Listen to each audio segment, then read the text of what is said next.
আজকে আমাদের 17 বছর পর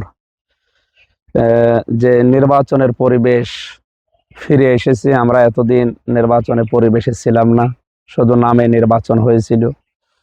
সুতরাং এবারের এই নির্বাচন 2026 সালের ফেব্রুয়ারির 12 তারিখ, এটা যেন অবাধ, সুষ্ঠু এবং নিরপেক্ষ হয়।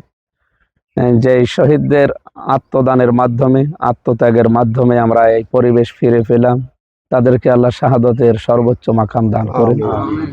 আর কোরআন থেকে আমরা জেনেছি, যারা শাহাদত বরণ করে তারা মরে না, তারা জীবিত। তারা এই পৃথিবী ছেড়ে আর একটা জগতে শুধু পাড়ি জমিয়েছে। আল্লাহ তাআলা বলেন, বালা হাইয়া ও ওয়ালাকিল্লা তাশউরুন, তারা জীবিত, তোমরা টের পাও না, আমরা অনুভব করি না, তারা কিন্তু জীবিত আছে। সুতরাং যারা এই প্রায় 1,500-এর মতো মানুষ জীবন দিয়েছে, এই মানুষগুলো শাহাদতের সর্বোচ্চ মাকাম পেয়ে তারা যেন জান্নাতের পাখি হয়ে ফেরেশতাদের সাথে ওরা জান্নাত পরিভ্রমণ করতে পারে, আল্লাহ সেই তৌফিক তাদের দান করেন। আমরা আগামীর বাংলাদেশকে জুলুম, অত্যাচার, নির্যাতন, দখলবাজ, সাদাবাজ এবং বৈষম্যহীন তৈরি করার জন্য এই লড়াইয়ে অংশগ্রহণ করেছি এবং আমরা এই নির্বাচনে অংশগ্রহণ করতে যাচ্ছি এই মন নিয়ে।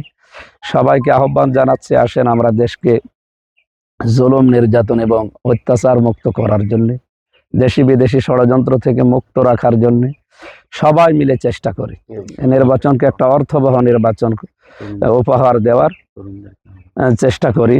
তরুণ ভাইরা যারা আছেন, প্রায় 4 কোটির উপরে আপনারা আছেন এদেশে ভোটার, আপনাদের বিবেকের উপরে আল্লাহ রাব্বুল আলামিন যেন রহম করেন। আপনি সৎ, যোগ্য এবং নিরপেক্ষ মানুষ, যারা দেশ এবং ইসলামের জন্য এই দেশে যারা জান প্রাণ দিয়ে কাজ করবে, এই মানুষগুলোর পক্ষে আপনারা থাকবেন। বিদেশি প্রবাসী ভোটার যারা আছেন, ভাই বোনেরা, আপনাদের কাছে আহ্বান জানাই, দেশটাকে এবার আমরা সাজাতে চাই, দাঁড় করাতে চাই। আপনাদের কাছেও আমরা দোয়া চাচ্ছি এবং সমর্থন চাচ্ছি। এদেশের 18 কোটি মানুষ এবার একজোট হয়েছে, এদেশে ন্যায় এবং ইনসাফ কায়েম করবে ইনশাআল্লাহ। আল্লাহ যেন আমাদের সহায় হন, আমিন।